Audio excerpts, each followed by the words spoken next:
guys, my name is JessiMew, and welcome back to Adam's Quest. I know it's been a very long time since we last sat down with our little critters. As some of you already know, I've been super sick this past week. This is actually one of the first days since that I've even been able to speak, so my voice is still a little bit rough around the edges, but just bear with me, because I am super excited to get back to all of their stories. Things were actually getting quite interesting the last time we played because two very unique babies were born with the albino traits. They almost look like little beacons of light in all this tall grass, and that has to be a good sign toward exploration for our tribe. They are planning on moving to the next island soon, so I'm sure Meme and Vantakir will be excellent additions to their ranks. Meme, of course, resembles our goddess of war, not only in name but also in her strength as well. With an 8 in strength, there really isn't much that can stand in her way. Then Vantakir seems to be crafted after the god of the harvest, and I'm sure his mother would agree because she did give him that wonderful name. He's going to have a little quest ahead of him too, because it seems like we're in the middle of a drought. So maybe his first mission would be to try to bring the rains back to the tribe. Maybe he could find a way to please Vantakir and prove himself as his champion. I think for now, Rossi and Nautilus are probably going to focus all of their attention on making sure that he grows up well. They know that he's very special, so I think maybe they'll show him how to pick the berries. That's something that a god of the harvest should certainly know how to do. And with his poison fangs, he'll be even more helpful in the swamps later. But now somebody has a leech, so let's make sure that we take care of that first.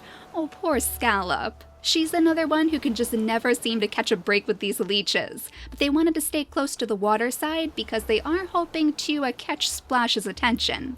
They're hoping that Koi's water body will get passed on to one of their babies, because that would be super helpful no matter what island they're on. So Scallop, if you could come over here, maybe Junebug could actually pick that off of you. That way you can still scoot next to your baby and keep him safe. Little Pebble, who was not quite as lucky as we were hoping, but he's still going to be able to help us out quite a bit. Then we'll send Koi off to try to find some kelp in the water. Typically, our mothers who are looking to impress Splash often find some kelp patches. There we go, to make their nests out of. So if we bring Koi back up here, then hopefully they can use their last turns to breed again, and then on the next turn we'll make sure that she sets up a nest. And then Junebug, I suppose you could come back here and try to help out Lotus and Mowgli. They're going to see if they can make a little safe haven underneath this tree, because Mowgli's family of course is very well known for that, but he's also hoping to start a little family with Lotus too. So as far as their mutation menus go, I think we're probably going to try to put the black fur into their genetics, to make them a little bit more stealthy in the jungle biome. Mowgli himself is already well on his way to being perfectly suited for the jungle, because he does have that velvet paw too that gives him a little bit of a boost. So hopefully that'll be passed on to his babies. We don't have access to it yet in our mutation menu, so we're just going to have to cross our fingers for now. In fact, where is that on this list? The velvet paw, we have to travel to new islands to get it. So I would assume once we do finally land on some sort of jungle, we'll probably have that at our disposal. But we'll put the black fur into one of his slots, then maybe the ram horns too, so we're a little bit more likely to see that on their babies. And last but not least, Lotus, I think you should probably try to get rid of that hemophilia gene, so we'll place the normal blood clotting into her second slot. Then maybe you could use your turns to breed with Lotus. We'll see how many turns that takes. Just 2, thankfully, so she can set up a nest right underneath this tree, where she can still pick up all of these acorns with her nimble fingers too. No hunting for Lotus, only berries and acorns. Now the only reason why Breeze is separated from Mowgli is because he's waiting for his brother and the rest of the tribe to cross over to this island. And it looks like you guys might actually have a little bunny to scoop up too. So go ahead, Webcap, you might as well use up your turn, and then to set yourself up for the big move on the next one. Drift can do the same. He has the big body, so it's going to take him a little bit longer to get around anyway, and we want to make sure that he's going to be safe up here with his brother. We don't want him drowning in the ocean with that bluebird feather too. Imagine if he took the bluebird feather deep into the ocean waves. Oh, our tribe would never find it again, and we have to preserve Adam's ways. That's why I think it's quite likely that Drift is going to recognize that they need to have children pretty soon too. It's not like they're getting any younger, so they're going to need to find suitable mates for themselves pretty soon. Now it's probably about time that Scallop picked up all of her old nests, because she's not going to have any more babies on this island. She does have one more baby to have, but she's going to wait until she gets to the very last island in their journeys. That way we won't have any more little babies to cross those bigger gaps, and we won't have to wait for them to grow up like little Quill and Meme.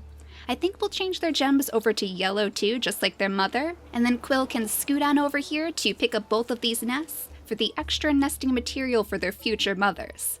But why don't we sniff around a little bit too to see if any bunnies are in the area? We have a lot of moles. Oh my gosh, we have a Bearina back here too? When on earth did you spawn?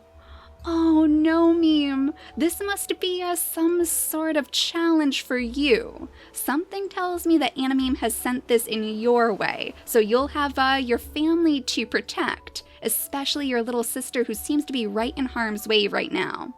So Meme only has 2 turns to use, which is going to be a little bit tricky because we don't want her taking too much damage. Maybe we can move her over here though, to hide away in that tall grass, and then Quill could get a little bit further away from the Bearina so she's not right in its line of sight.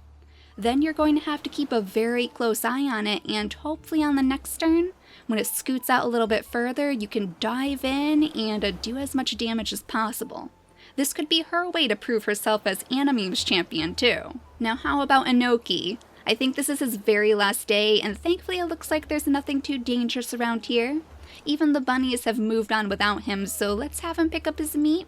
And then I guess we'll see if there's any last berries for him to snatch up too, but unfortunately all of the bunnies have stolen your food. That's okay though. Something tells me that on his last day he would just want to be very close to his family. All of the remains, the skeletons of his mate, and all of his friends. So despite the fact that this is a little bit of a sad end for him, he can comfort himself knowing that soon he'll be with them in the afterlife too, where they can play with their Bearina friends like Riptide anytime they please. Nukir may have gotten here just in time to let his children know about their mother's passing, but something tells me that they probably knew already. Mooneye is very, very connected to death in the tribe after all, and since it was in her own family, I wouldn't be surprised if she was able to speak to her overnight. But Primrose is going to stay behind with her daughter Willow. They're going to do their best to pick up all of these acorns. Oh my goodness, you guys. You have so much work ahead of you. And then Firefly is going to try to trail behind Mooneye and Crescent. He's going to see if he can lend a paw up toward the northern ports. Hopefully he'll be able to do a little bit of extra work with a Junebug too. Now Mooneye, I guess you could cross over. I think Crescent is probably going to stick by Firefly as long as he can, because he doesn't want the little guy getting lost. Mooneye, on the other hand, is not much of a fan of children. She's very, very awkward around them, so she's quite happy that she's able to catch a break on this other island. We'll bring Crescent up here for now just to pick up some more of this grass, because I believe Firefly is going to take 2 more turns before he can jump the gap. But other than that, I think we're all out of turns now. So we'll go ahead and see if maybe Lotus's baby is going to be particularly lucky. Hopefully they'll get that black fur in both of their slots and they'll be super, super stealthy in the jungle. Oh my goodness, do you have double claws? Oh, look at this baby. He looks so cool. He has the spots too, just like our old mushroom line. And that'll actually help us in the jungle as well. So the black fur, he has the stinky tail and his inactive traits, which is always good to see. Maybe if we're super lucky, this family will even be able to have a baby that could breed with a Junebug. And in fact, I think this one might be able to. It looks like they do have different immunity genes, so maybe that would be a good way to keep the stinky tail in our line. But I think we're going to name this little baby Fig. That seems like a cute name for a jungle baby, right? Oh my gosh, he looks like such a warrior too. I love that giant spot right over his eye. That is super, super cute. But now would be a good time for you guys to get back to work, making sure that everything is all nice and clear around the nest, and somebody else has a leech now too. Let's see who that could possibly be so we don't forget about that. Oh no, is it your son now? Do you actually have a leash, little Pebble? Oh my goodness. Well, Scallop, if you wouldn't mind, go ahead and remove that from your son. Then maybe you could come down here and make a brand new nest with all of that algae that Koi gathered up. Hopefully that'll finally be enough to impress Splash once and for all. There was definitely somebody stealing your berries though, so perhaps Koi and Pebble could try to investigate that. We'll bring Koi up here and see if maybe the bunny will hop close enough. Even if it doesn't though, you should be able to scoop up some berries pretty soon. Then I guess we'll see if maybe Drift can finally make his way over to his brother. He should be able to, but he will take a little bit of drowning damage in the process. Thankfully it won't be enough to completely take him out, but it will mean that the twins will be passing on different days now, because Drift is a little bit weaker after swimming through those tough currents. He wouldn't want to worry Breeze though, so he'll probably stay very, very quiet about the whole situation. Now Webcap, can you get across on this turn? We might actually need to make him wait right there. He doesn't have any swimming genetics, so he won't be able to cross those two gaps. And if he uses 2 more turns, he's going to get himself stuck in the deepest portions. The Snake Sisters, on the other hand, might be able to set themselves up over here. It looks like they could probably swim through this gap in about the same amount of time. And with one last snack for the road, we'll make sure that Cobra is set up right next to her sister, so they'll both be ready to make the jump on the next turn. Now Vantakir finally has his second gem, which means he can get to work trying to appease the god of the harvest. And something tells me part of the trouble might just stem from the fact that these bunnies keep stealing our berries before we can eat them. So Vantakir, maybe you need to try to find a berry bush that the bunnies haven't picked yet? I mean, is there even such a thing? Rossi could come in here too to try to help you sniff one out. Unfortunately, our poison fang creatures don't have the best sense of smell, so it's going to be tricky for them to find anything out in this tall grass, aside from the moles, of course, which seem to be alive and well. Nautilus, I'm sure, is quite worried about his sister, so maybe we'll have him stay behind for a little bit longer and take care of some of the bunnies too, so we can hopefully bring Serpent over there as soon as they take care of the Spirulina problem. So let's try to see where it slithered off to. Unfortunately, it looks like it's probably still in this tall grass, or maybe even down by the shore, just like Riptide loved to do. Oh my goodness, I wonder if this is actually a part of Riptide's family. That would be a little bit sad, but unfortunately it's not the friendly Spirulina that we're looking for. This one is not going to be trying to make friends with our tribe anytime soon. So we'll put Meme right here. So hopefully she'll be far enough away not to draw the Spirulina's attention, but I would be surprised if it doesn't at least try to poke its head out on the next turn. Now Serpent, as much as she hates to see her own daughter in harm's way, knows that Meme is destined for great things, so she's going to stand behind her no matter what. We'll make sure that she clears out some of the grass too, so nothing else can spawn in the meantime. And then poor Inoki has passed away right next to all of his berries, right by the skeletons of his family and friends, so at least he wasn't completely alone. Now you guys, I think it's just down to you over here. Moon Eye can go ahead and grab up this bunny to hopefully share with her brother. And then I think Firefly on the very next turn should finally be ready to set sail. So why don't you show him how it's done, Crescent? You can hop right over here, and then on the next turn, Firefly will be ready to copy your every move. We're lucky that Nukier came over here to help too, because I think Primrose is going to have to try to grab this bunny for us. If she comes over here, she might be able to surprise it, while Nukier takes up the task of picking up all of the acorns she left behind. And Willow can try her hand at knocking down a few more too. Oh, she's not as good at it as her mother is, unfortunately. She's still learning, but pretty soon she'll be able to knock down every last acorn in that tree. Now I think that's just about it. We'll have Junebug go ahead and scoop back here to hopefully pick up some more of this grass, just in time for the bunnies to come skittering out of the darkness. Tons and tons of bunnies, oh my goodness. Well, at least we know that when Vantakir finally comes over here, he'll have plenty of work to do making sure that the bunnies are far away from all of their berries. But I think that should be it for this turn. We'll just have Breeze go ahead and pick up some more of this grass, and then everybody else is all ready to jump on the next one. So let's see if Meme is going to be okay first. We want to make sure that their Spirulina is not going to harm her. And so far so good. It seems like it's just sitting in this little patch of grass. So should we risk it? Should we have Meme jump in there and at least do a little bit of damage? I mean, 8 points in damage is nothing to scoff at. She might even be able to take this Spirulina out if it's old enough. Oh my gosh, so close. He has 12 days in his lifespan, so Meme, you will end up taking a little bit of damage if you hit it. But I think the Goddess of War would want to see that her champion is very brave and very valiant and willing to put herself in danger if it means keeping her family safe. After all, Quill and Serpent won't be going anywhere without her, so they'll pick up as much food as they possibly can to make sure that Meme has a giant feast once her mission is over. Now I hope it isn't too late for Vantakir to collect some berries.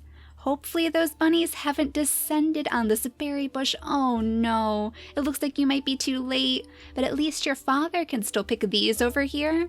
Maybe that'll be just enough to appease Vantakir, but something tells me he wants to see you pick those berries, not anybody else in your family. At least you're trying though, that has to mean something in his eyes, right? It's not perfect, but eventually we'll be able to vanquish the bunnies once and for all. Now let's scoot Drift back next to his brother so we can hopefully bring all of these creatures over to the final island. Webcap can jump way up here and clear out a little bit more of this area for them. And then Cobra should be able to make her way over here too. Oh no, but she's taking more drowning damage? Oh, that wasn't good. I wonder if Viper is going to as well? Well, that's very strange. I'm not sure why sometimes only one creature ends up taking extra damage on those tiles. I'm not sure if it's a glitch, because they both have the same body types, so I can't see much of a reason for it. But this is perfect timing because now the Snake Sisters are with us, and maybe they could consider starting a family with our bluebird twins. So Drift, in his old age, now that he's feeling very, very weak, would probably push Breeze to start a family of his own. They know that they need to keep Adam's family line strong, so they have somebody to pass the stories and the feathers to when they move to the next island. Luckily, Breeze is super healthy, so there's not too much for us to worry about when it comes to his mutation menu. I do remember though that you guys wanted to see the Snake Sisters line develop a more dark theme, with the dark fur colors, the Berryina genetics. So why don't we go ahead and place the black fur yet again into Breeze's mutation menu? And then maybe even a different horn color? Since they are pretty much guaranteed to get those ram horns.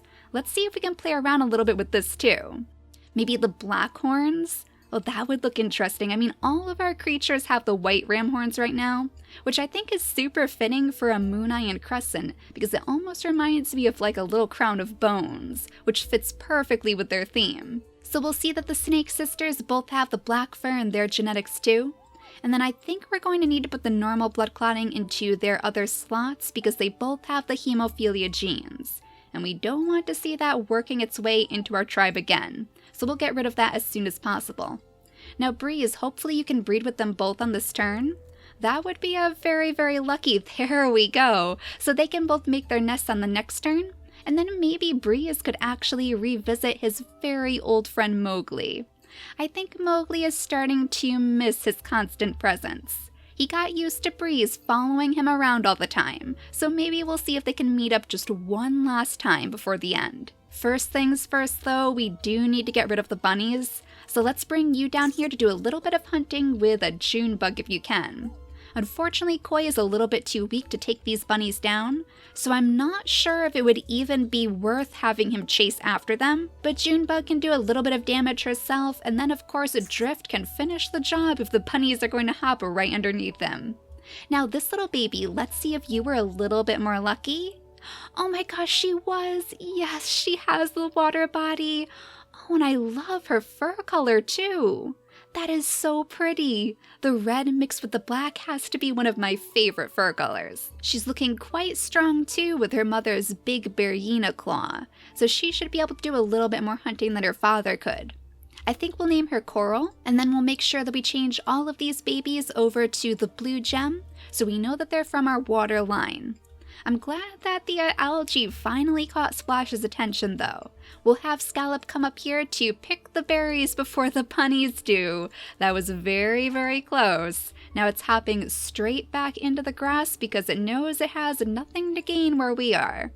I guess Pebble might be able to do a little bit of scouting for shells too. We'll have to make sure he's careful because we don't want him to get any leeches, but I'm sure his father could swoop in and save the day if he needed to. Oh, and all of this fish. Oh, they know that you are absolutely no trouble to them because unfortunately you don't have the fishing skill, so of course they would come up to you. That never seems to work out for some of our stronger creatures, but at least we can get the bunnies if nothing else. That's good, we have a little bit more food to eat and tons of other bunnies to catch later. Fig is probably getting super restless in the nest too. Something tells me he wants to be just as good of a hunter as his father is. Now let's see if we have anybody else to move back here. On our summer shores, there's that pesky bunny. Go ahead and scoop that one up for your daughter to eat. A little something different, I guess, because right now she's only used to eating all of those acorns. And then Firefly, you can finally follow in the footsteps of your mentors. We'll bring Crescent way up here in front of his sister, and then Firefly should be able to join them in the blink of an eye. The summer shores were always known for having very speedy creatures. Little balls of energy just like Flare and Junebug. Now with only Nautilus left, we'll have him come down to the shores to see if maybe he can spot his sister. He must be getting super worried about them by now, but they have other troubles to attend to. Now it's going to be Meme's turn to probably take a little bit of damage. Oh my goodness, did you just intimidate the Berryina? I think you may have. It must know that you have a little touch of the goddess inside you. Or maybe it was confused by the Berryina claw. Very interesting, but either way, you can actually jump in here and take the Berryina out for us as soon as you grow up on this turn too. Oh, how perfect is that? So she can take on her final gem and officially call herself Meme's champion. Her mother and her sister are going to be so proud of her. But I think we're going to have to go back here to a little Vantakir first. Yeah, you definitely need to pick up some berries before the bunnies steal every last one. So maybe part of Vantakir's blessing is being as nimble as the bunnies, learning how to pick up those berries before the greedy little bunnies can get their paws on it first. Hopefully that means in the next episode, Vantakir will be willing to give us back the reins so we can collect some of our very last food before the big move. I guess Junebug is probably going to want to explore that area first. Since she does have the stinky tail, she must feel drawn toward the northern ports. With their strange swampy smells, the dark landscape, it must seem a little bit intimidating compared to the land that they're on right now, with the beautiful beaches all around them, but I think we're well on our way to surviving those harder islands. So hopefully in the next episode we can get ready for the big move, but for now, thank you all so much for watching, and I'll see you all next time. Bye guys!